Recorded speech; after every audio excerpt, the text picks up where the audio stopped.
6월절의 구원. 여러분 모두 성경 갖고 계시죠? 오늘 가지고 오셨나요? 오늘같이 화면이 없는 날에는 특히 더 필요한 날입니다. 많은 분들이 당황하셨을까봐 그래서 자료를 준비해 드렸습니다. 아직까지 주보를 열지 않으신 분은 몰라요. 이 안에 찬송가가 다 있다는 사실을. 지금 프로젝터가 수리 중에 있는데 일주일 안에 수리가 완료가 되지 않아서 오늘 부득이하게 오늘은 화면이 없는 상태로 예배를 드리게 되었습니다. 다음 주에는 다시 온전하게 화면이 나올 것으로 예상이 되오니 오늘 이렇게 또 색다른 예배 가운데 주님께서 주시는 은혜가 가득하시기를 바랍니다. 오늘 딱 성경이 딱 필요한 날인데 뭐 다 성경 가지고 오신 것 같아요. 그런데 이 성경의 주제가, 우리가 항상 갖고 다니는 성경의 주제가 도대체 무엇일까요? 성경의 주제는 한마디로 하나님의 사랑입니다. 하나님의 사랑. 하나님께서 사랑할 대상으로 우리 인간을 창조하셨는데 죄 때문에 그 사랑의 길이 막혀버렸어요. 그래서 율법 등 여러 가지 방법을 동원해서 이 죄 문제를 해결해 주시고 다시 사랑 관계를 이루시는 이야기가 이 성경 이야기입니다. 그리고 결국은 예수 그리스도를 통한 사랑이 회복된다는 얘기가 이 성경 이야기입니다. 그래서 요즘 이 성경이 한 목소리로 말하는 것은 바로 구원이라는 것을 전하고 있습니다. 성경은 여러 가지 방법으로 예수 그리스도를 통한 죄 문제의 해결을 예표하고 있습니다. 아담에게 주어진 가죽 옷도 구원을 예표하고 있어요. 그냥 아담이 만든 무화과나무 이파리가 너무 부실해서 든든한 옷을 만들어 주신 그런 것에 그치는 게 아니라 이 가죽 옷에 동물의 희생과 피가 들어있는 것을 보여주시면서 장차 예수님에 의한 구원을 말씀하고 있는 것입니다. 노아에게 주어진 방주도 마찬가지입니다. 그냥 인간이 잘못해서 홍수로 심판을 하시는데 그냥 싹 다 씨를 말라버릴 수는 없으니까 그 중에도 그래도 가장 나은 노아와 그의 가족들은 살려주시려고 방주를 짓게 하신 것, 거기가 끝이 아닙니다. 여기에는 노아를 의롭다 하신 칭의의 은혜가 이 안에 들어있고요. 또 그것을 둘러싼 노아의 자세, 인내와 겸손과 순종의 자세가 바로 믿음으로 의롭다함을 얻어 구원에 이르는 구원의 기본 원리가 여기 숨어 있는데 하나님의 성령께서 노아를 도와주시면서 이게 다 그때부터 구원을 예표하시고 있다는 사실이에요. 즉 성경이 한 목소리로 말하는 것은 바로 구원, 특히 예수님을 통한 구원의 진리를 여기저기서 다 각도로 말씀해 주고 있는 게 성경이라는 사실입니다. 그래서 그런 의미에서 통일성이 있습니다. 오늘은 6월절의 기원에 대해 살펴보면서 역시 구원의 진리를 알아가고자 합니다. 6월절이야말로 예수님의 십자가 사역과 깊은 관련이 있죠. 시기적으로도 예수님께서 십자가 사역을 하신 게 바로 해마다 지키는 그 6월절 시기에 십자가 사역을 담당하셨고요. 관련이 깊습니다. 아마 그래서 그 시기에 맞춰서 십자가 사역을 섭리하신 것 같아요. 왜냐하면 구약시대의 하나님의 구원 사역의 엑기스가 바로 이 애굽의 바로에게로부터 히브리 민족을 구원하시는 사역인데요. 이 결정적인 사건을 기념하는 절기로 6월절을 영원히 대대로 지키라고 말씀하셨고, 이제 십자가에서 더 강력한 하나님의 구원 사역이 펼쳐지는데 이게 다 하나로 연결되기 때문입니다. 십자가 사건까지 다 하나로 연결이 되는 거예요. 이제는 예수님께서 그 유월절의 어린 양의 피가 되어주신 것입니다. 그래서 영원히 대대로 지키라는 유월절이 이제 그리스도 예수님으로 인해 부활절로 그 다음부터 희석이 되어서 역시 지금까지 대대로 부활절을 지키고 있는 중입니다. 오늘 이 유월절 사건을 통해서 예수님의 구원이 예표되는 것을 살펴보고자 합니다. 하나님께서 유월절에 이 이스라엘 백성들에게 어떤 것을 할지, 유월절에 할 것을 지시하시면서 요구되는 것이 세 가지가 있는데 바로 속죄와 희생 그리고 순종입니다. 속죄와 희생과 순종을 요청하셨어요. 이것이 바로 그대로 예수님의 속죄와 희생 그리고 순종과 직결이 되는데, 이 시간 이런 말씀을 나눌 때 이 성경 전반적으로 흐르는 구원의 진리를 다시 한번 되뇌이면서 예수님의 은혜를 영원히 간직하는 주님의 자녀 되시기를 주님의 이름으로 축복합니다. 먼저 피를 바름으로써 죄를 용서받아야 합니다. 피를 바름으로써 죄를 용서받아야 합니다. 오늘 본문 5절 말씀에 보니까 너희 어린 양은 흠 없고 1년 된 수컷으로 하되 양이나 염소 중에서 취하라고 말씀하셨습니다. 흠 없는 것으로 하라고 하셨어요. 흠 없는 것으로 하라는데 중요한 의미가 있습니다. 바로 거기에 나의 죄를 전가시켜야 하기 때문입니다. 그러려면 흠이 있는 것에는 제대로 전가가 되지가 않아요. 그래서 흠 없는 양에게 죄를 전가시키고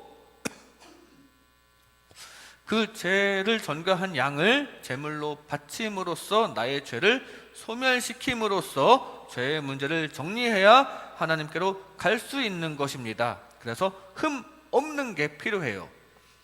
이렇게 순결한 피 흘림을 통해 죄를 용서받아야 합니다. 순결한 피 흘림이 있어야 죄가 용서되기 때문이에요. 그 용서가 필요합니다. 그래야 하나님과 만날 수 있기 때문입니다. 흠 없는 양을 구해라, 그 말씀은 용서받아라 라는 이야기예요. 구원받으면 이 구원주 하나님과 항상 함께 지내야 하는데 그 하나님과 나 사이에 죄가 남아있으면 만남이 성사되지 않기 때문입니다. 나에게 죄가 있음을 늘 자각하시고 주님의 용서를 늘 받으시기 바랍니다. 흠 없으신 예수님을 통한 용서의 은혜 항상 받으며 나아가시기를 바랍니다.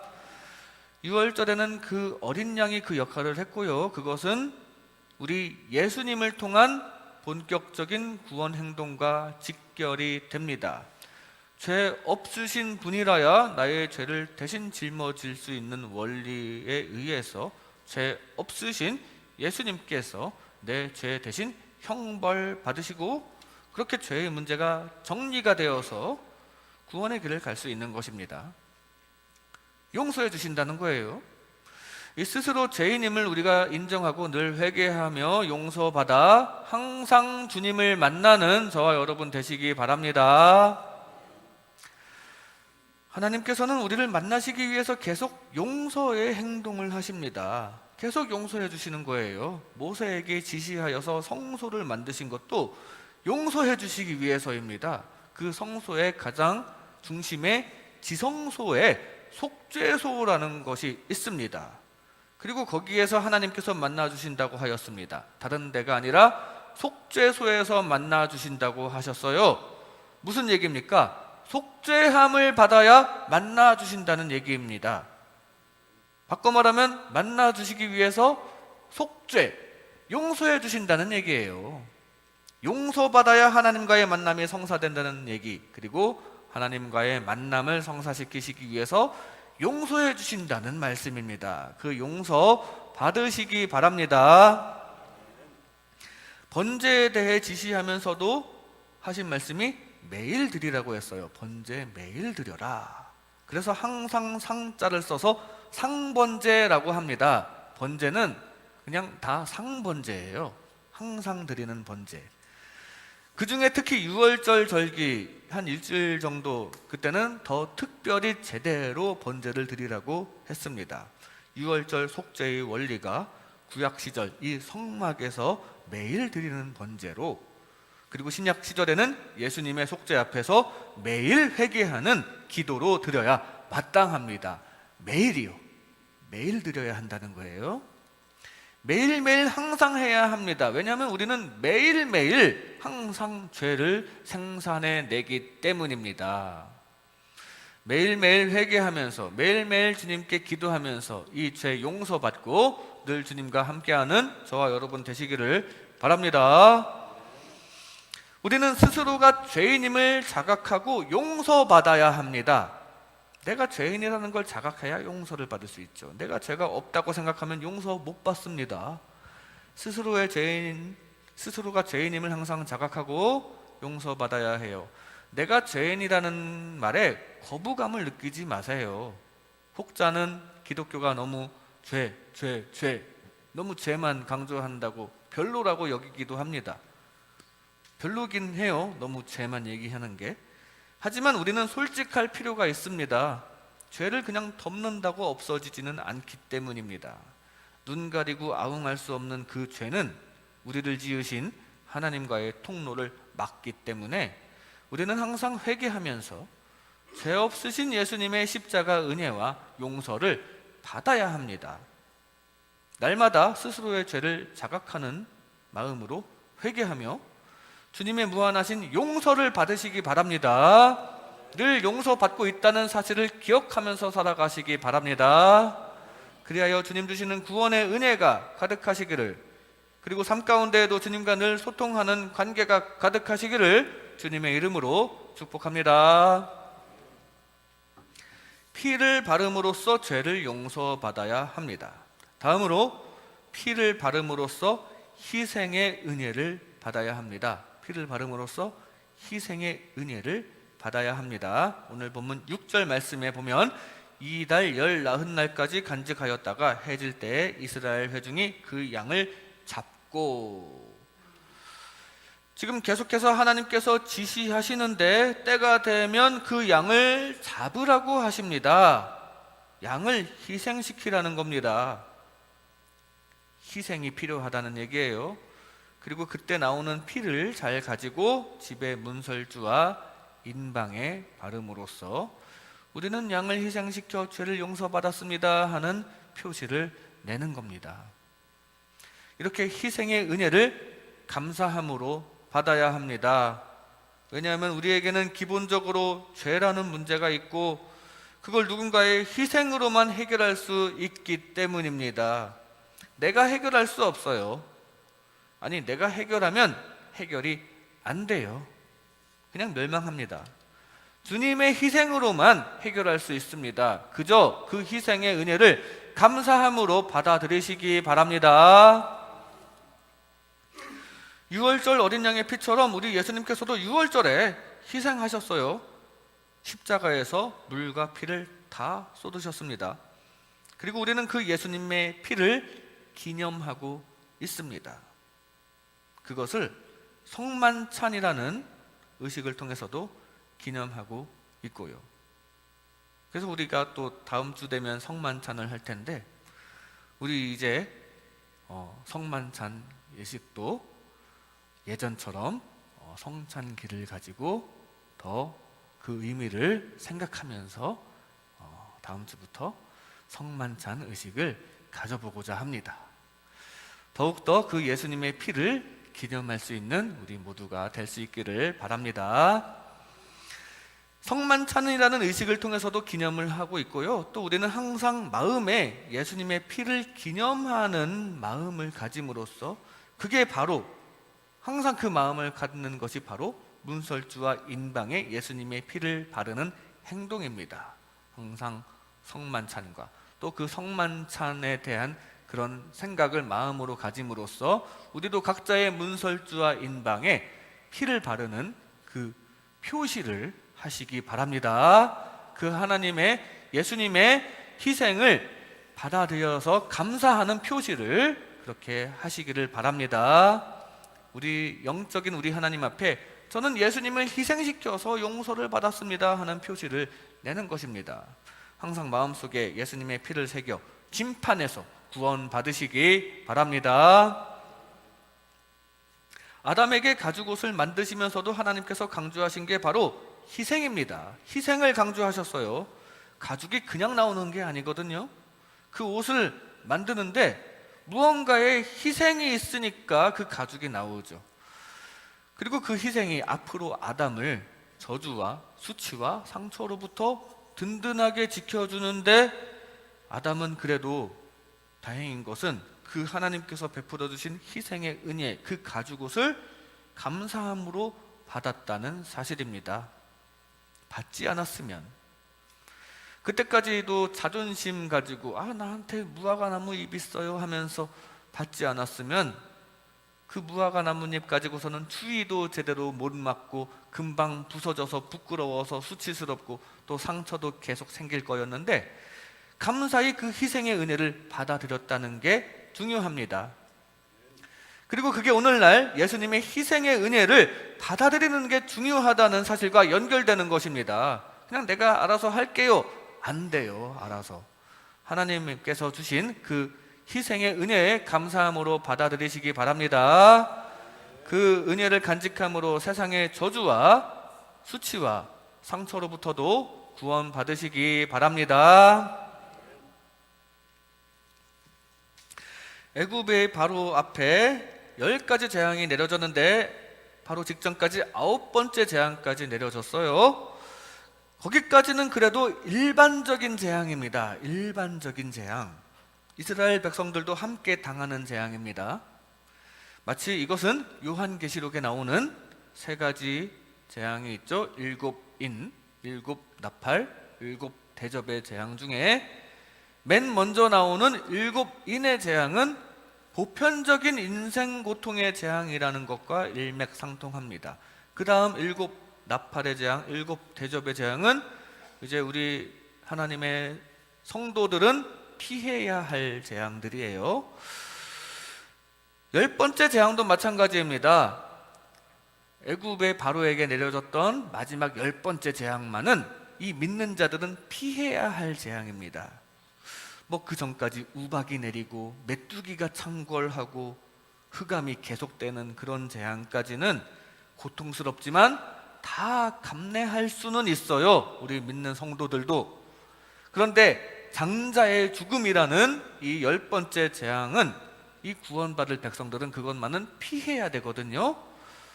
마찬가지로 요한계시록에 나오는 본격적인 나팔 재앙부터는 우리 믿는 성도들은 피해야 합니다. 그래서 그 앞에 부흥이라는 게 일어납니다. 그 나팔 재앙이 요한계시록 8장부터 진행이 되는데, 그 앞에 요한계시록 7장에 보면은 갑자기 대부흥이 일어나요.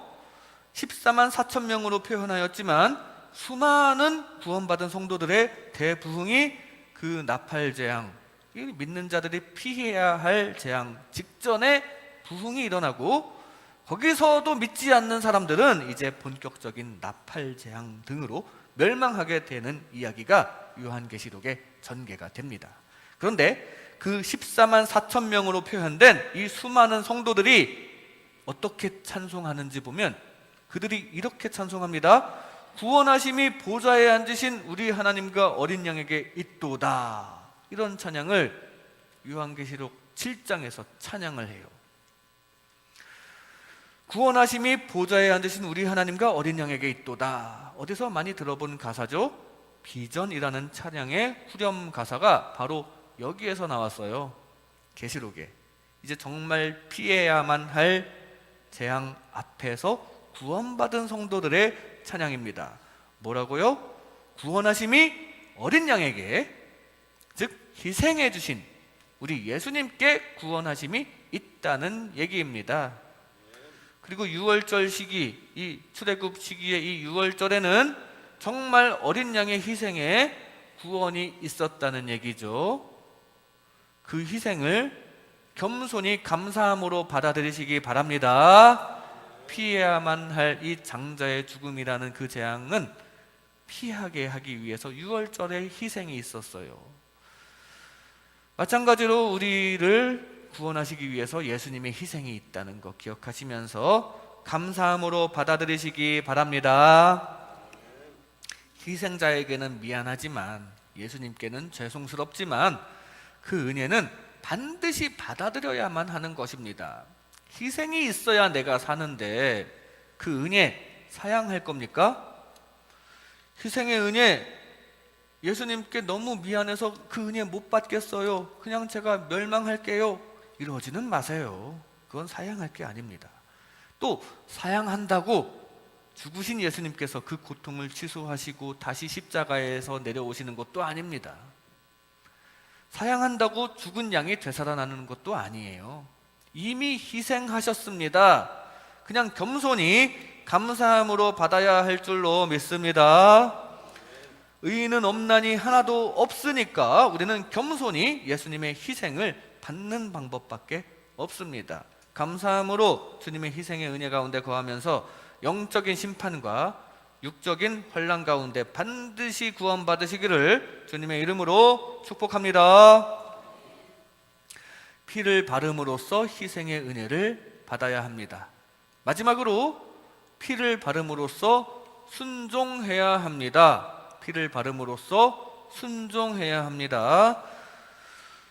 오늘 우리가 읽은 말씀보다 뒤쪽으로 쭉 나가면 28절에 이렇게 증거합니다. 이스라엘 자손이 물러가서 그대로 행하되 여호와께서 모세와 아론에게 명령하신 대로 행하니라. 결국은 순종한다는 말씀이에요.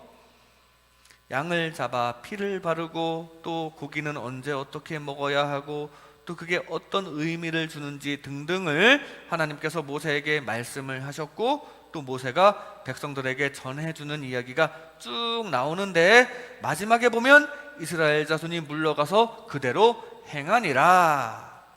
순종하였다는 사실이 중요합니다. 정말 흠 없는 양을 잡아서 피를 문설주에 발랐고요, 하나님께서 지시하시는 때에 먹었고, 또 잠잠히 하나님의 역사를 기다렸다는 사실입니다. 그리고 어떻게 됩니까? 바로 10번째 재앙이 내리게 됩니다. 그리고 믿고 순종한 백성들은 그 재앙을 피하고 그 재앙이 6월 넘어가고 구원을 얻게 되었다는 사실입니다. 이렇게 믿음으로 순종해야 합니다. 예수님을 믿는 것도 순종입니다. 그렇게 복잡한 게 아니에요. 예수님께서 우리의 죄 문제를 해결하시고 그러려고 십자가에서 대신 죽어주셨다. 그것을 믿고 감사하고 받아들여라. 그걸 그대로 감사하고 받아들이는 게 순종입니다. 무슨 돈을 내라는 것도 아니고 매일 1000번의 번제를 드려라 이것도 아닙니다. 착한 일만 하면서 살아라 이것도 아닙니다. 그냥 믿으라는 명령이에요. 믿으라는 명령. 세례 요한이 잡힌 후에 이제 예수님께서 본격적으로 사역을 시작하시면서 예수님께서 선포하신 말씀이 바로 믿으라는 명령입니다. 하나님의 나라가 가까이 왔으니 회개하고 복음을 믿으라. 믿으라는 말씀을 전하셨어요. 옥터가 움직여서 바울과 실라가 풀려나자 어찌해야 할지 모르는 간수가 구원의 방법을 묻자 구원의 방법? 믿어라. 믿으라는 대답을 했습니다. 바울이 주 예수를 믿으라. 그리하면 너와 내 집이 구원을 받으리라. 이렇게 대답을 하였다는 사실이에요. 그냥 믿으라는 거예요. 그런데 이 믿음을 방해하는 것 중에 하나가 바로 내 머리로 이해가 되지 않기 때문입니다. 왜냐하면 말이 좀 안 되는 것 같거든요. 문설주에 피를 바르는 거랑 구원이랑 무슨 상관이 있느냐? 장자를 죽게 만드는 무언가가 있다면 착한 사람은 그래도 좀 봐주겠지, 불쌍한 사람은 그래도 봐주겠지, 이렇게 인본주의적으로 생각하는 것이 우리의 믿음을 방해하고 있다는 사실입니다. 그러나 하나님께서 지금껏 설명해 주시지 않았습니까? 여기는 애굽이고 애굽은 죄악이 가득하니까, 아니 하나님을 섬기지 않으니까 심판받아야 마땅하고 그 심판은 착한 사람이든 불쌍한 사람이든 다 피할 수 없는 심판인데 너희 이스라엘 백성들은 그래도 그걸 피해야 하니까 죄악을 해결해주는 어린 양의 피를 흘려라. 착하다고 해결되는 게 아니다. 그건 불가능하다. 어린 양의 피를 흘리는 게 중요하다. 이렇게 설명해 주셨어요. 그리고 그 표시를 하면 심판 안 받게 해주겠다. 구원해 주시겠다. 다 설명해 주셨습니다. 그 설명해 주신 것을 받아들이고 믿어야 한다는 사실이에요. 그 믿음으로써 순종해야 한다는 사실입니다. 하나님 입장에서 생각하면 우리가 그렇게 이해 못할 것도 없어요. 하나님 입장이 어떤 입장입니까? 하나님 입장에서는 죄가 문제입니다. 처음부터 인간의 죄 때문에 우리와 멀어지신 게 한이 되신 하나님 입장을 생각하면 이 죄악의 측면에서 모든 것을 바라보아야 해요. 그러면 유월절 어린 양의 피를 십자가에서 흘려주신 예수님의 은혜도 이해할 수 있습니다.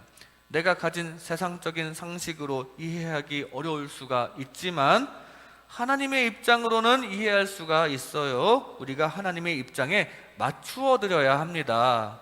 세상적으로 생각하려고 고집부리기보다는, 인본주의적으로 생각하려고만 하기보다는 하나님 입장으로 생각해 드려야 해요. 왜냐하면 구원을 하나님께서 베풀어 주시기 때문입니다. 구원을 인도하시는 하나님의 말씀대로 순종하시기 바랍니다. 그대로 믿으라는 말씀에 순종 잘 하시기 바랍니다. 예수님의 십자가 은혜를 믿음으로 받아들이라는 말씀 순종 잘 하여 그 믿음 가운데 온전히 주님과 동행하시기를 바랍니다. 인간적으로 말이 안 되는 것 같아도 믿고 순종해야 합니다. 노아도 순종했잖아요. 말도 안 되는 것 같지만 순종했습니다. 세상적인 생각으로는 말도 안 된다고 주변 사람들이 막 놀리고 조롱하여도 노아는 하나님의 입장을 존중했고 믿음으로 순종했습니다. 그리고 결국 세상적인 생각으로는 절대 계산할 수 없고 예상도 할 수 없었던 뜻밖의 일에 의해서, 이 전무후무한 대홍수라는 사건에 의해서 믿지 않은 사람들은 심판받았고 믿고 순종한 노아는 구원을 얻었다는 사실이에요. 이 전무후무한 대홍수라는 사건, 뜻밖의 일, 우리가 경험해보지 못한 일, 앞으로도 일어나지 말라는 법은 없는 거고요. 분명히 성경에서는 일어난다라고 예언이 되어 있습니다. 우리가 세상적인 생각으로는 계산할 수 없는 거예요. 경험적인 측면으로 예측할 수 없는 것입니다. 세상적인 생각에 얽매이지 말고 하나님 말씀을 믿고 순종한 노아처럼 구원을 얻으시기 바랍니다.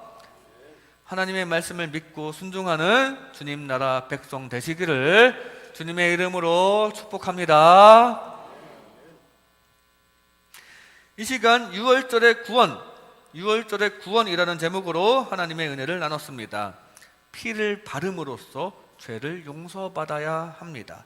스스로가 죄인임을 자각하고 매일 용서받으시기 바랍니다. 피를 바름으로써 희생의 은혜를 받아야 합니다. 사양하지 말고 겸손히 예수님의 희생을 받으시기 바랍니다. 피를 바름으로써 순종해야 합니다. 세상적인 생각을 초월하여 하나님의 말씀을 믿고 순종하시기를 주님의 이름으로 축복합니다. 기도하겠습니다.